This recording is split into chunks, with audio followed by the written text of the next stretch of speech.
Oprah Winfrey once said, "Alone time is when I distance myself from the voices of the world so I can hear my own." In today's video, I'm going to be sharing with you guys some fun ways you can spend time alone that are also cost-free that will help you become more in tune with your inner self. Fingers crossed by the end of this video, you'll become a solo queen. Looking back at it, solo queen was low-key a weird phrase to use, but you know what? We're rolling with it. Now, let's get started. A simple phrase that I really think embodies the message of this video is stop consuming and start creating. So the next thing you guys can do to understand yourself more is start making vlogs. These don't even have to be things that you post online. They can just be cute little things that you make for yourself, and you can look back on it and kind of see the change in your personalities. So I thought it would be fun to show you guys how I edit my own little vlogs I make just for myself. So I'm going to be showing you guys how to make a little intro like this that has the retro filter, the different video frame, and also this camera in the background. So to start off, we're going to need to head over to Canva, and in Canva you're going to want to search up digital camera, and you can see that the one that I use is one of the first ones to come up in the photos in Canva. Unfortunately, the camera that I used for the video is from Canva Pro, so if you don't have Canva Pro, you can either find a free one from Canva, or you can just go up to Google and search up digital camera.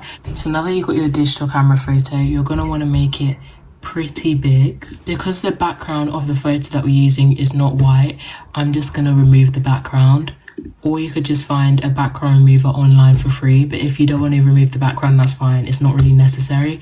It will just give you a neater result if you do remove it. So now we're going to go ahead, download this. Now we're just going to head over to CapCut and click new project. To import the camera photo that we just saved on camera, we're going to click import. Now, to get any sort of effect on this camera before the video starts, you're going to want to head over to effects and click one that just strikes your liking. So here we're going to use fade in as an example, and this effect will just mean that the screen will start off blank and the fade will begin. You can also just look through and see if there are any other effects that you like and ones that you think would layer well with the effect that we already have. I think this one is really cool because it gives the video a very vintage vibe. To actually get the retro effect on your video, like in the example that I had, you're going to want to go to video effects and then scroll down the sidebar to retro and click any retro effect that you like.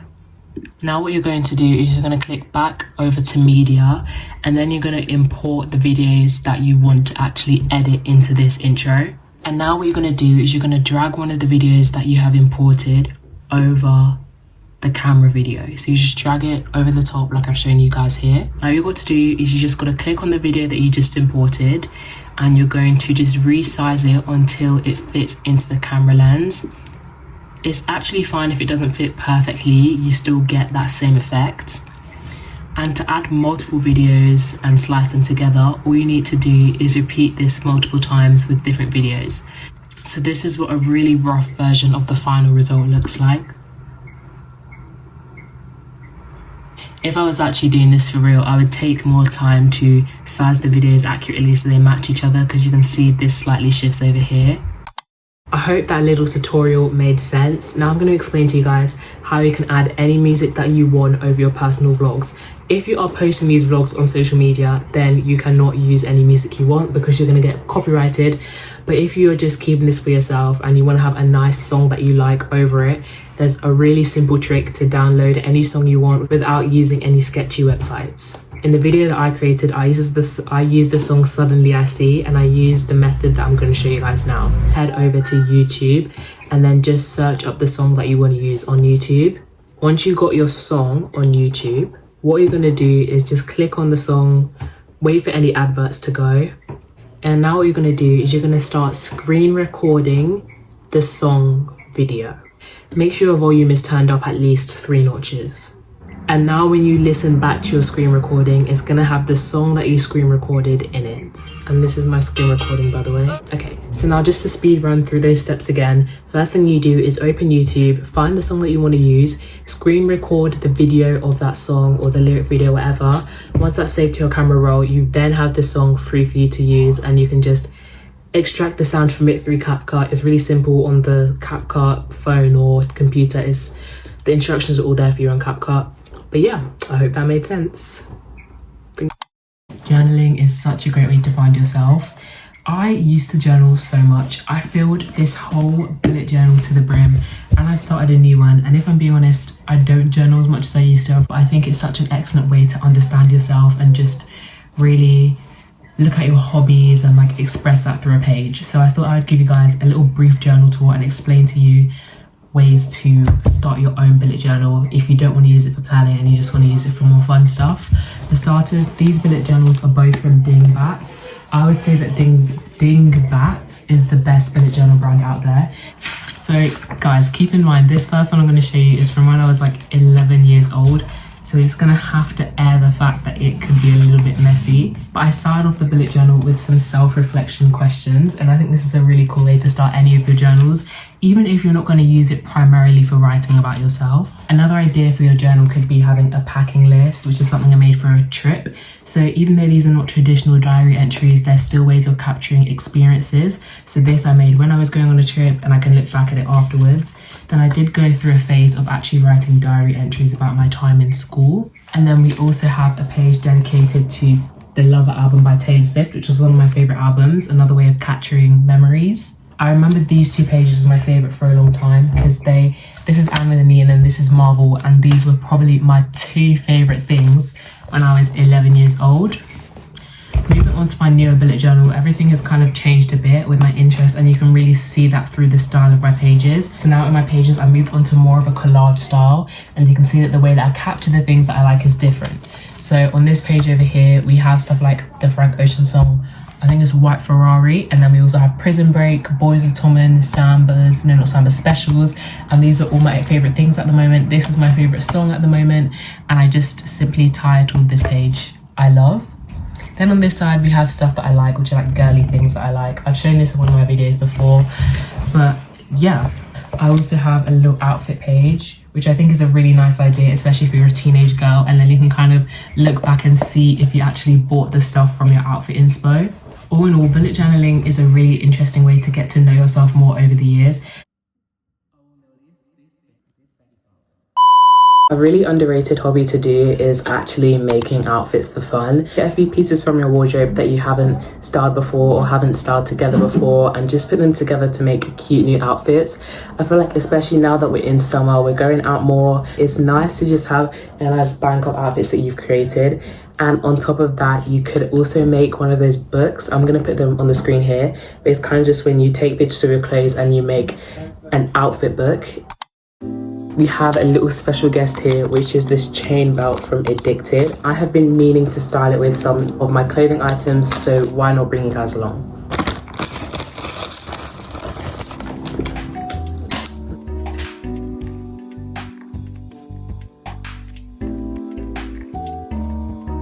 So you can also take this as inspiration for your outfits too, but what I think would go great is these like vintage type low-rise jeans, black top to it, here you have a fit, and then add the belt for a proper colour and you got an outfit.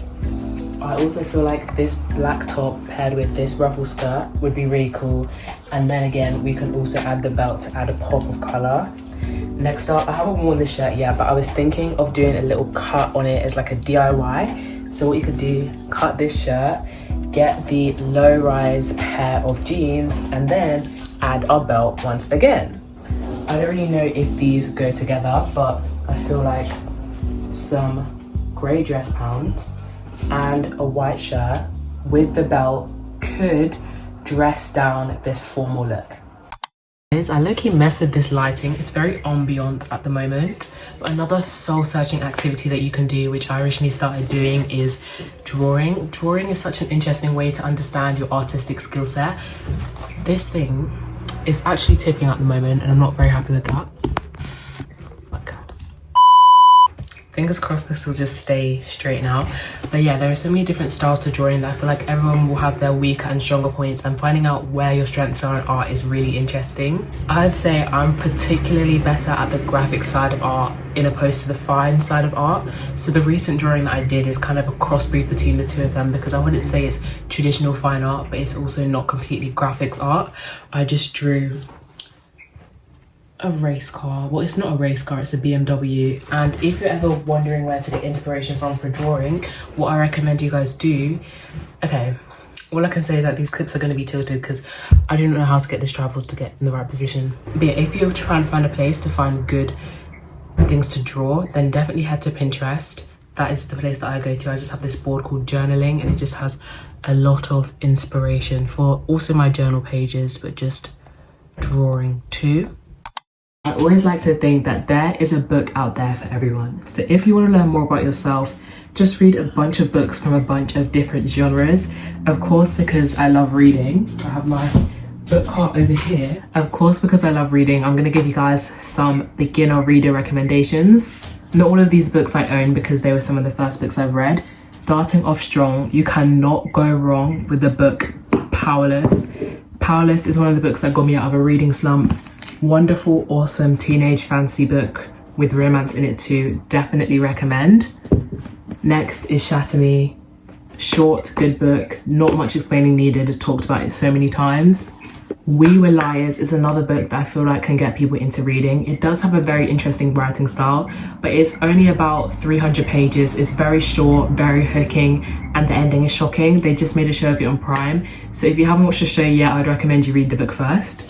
Then we have Twilight. I know Twilight is so popular, but trust me, if you have not read the book, you need to read it because the Twilight book is probably one of the best 500 pages of my life.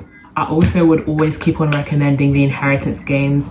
The Inheritance Games was the actual book that got me into reading. It was that first book that I was like, wow, I'm obsessed with reading. So if you want a good book that has mystery, teenage, high school, romance, it is perfect. Has the perfect balance of everything. It will keep you entertained. It's kind of giving the Summer I Turned Pretty with a lot of mystery in it. So if you guys like that show, then definitely read that book. And my final book recommendation is Shadow and Bone, which I have back there. Shadow and Bone was a really simple, easy to read fantasy book that I just have no problems with. I would say it's not the most life-changing book I've ever read, but it definitely just kept me entertained, and it's a really nice way to start a reading journey. Controversial opinion, I actually do not recommend the book Best in the Movies. I feel like it's one of the worst romance books I've ever read. I do not know what people are seeing in it. But anyway, that is the end of the book portion of this video. Thank you for watching this video, and if you feel like absolutely none of the things I just mentioned helped you find yourself, then just make a YouTube channel.